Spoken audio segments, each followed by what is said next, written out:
Hi, today I'm sharing with you Samsung Galaxy Xcover 6 Pro, and I'll show you how to add or remove home screen widgets on this device.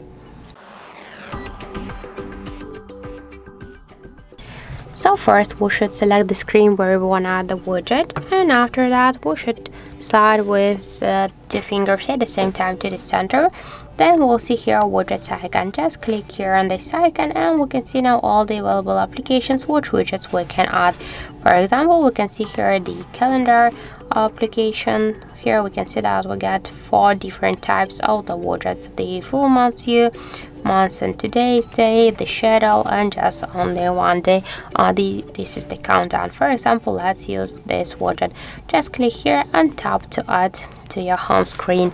We can resize the widget. Just hold it for a while, and after that we can make it bigger or smaller. Just to move widget here on the screen or between the screens, we should just hold it and drag it. To remove the widget from the home screen, we should just hold it and tap to remove icon. And that's it.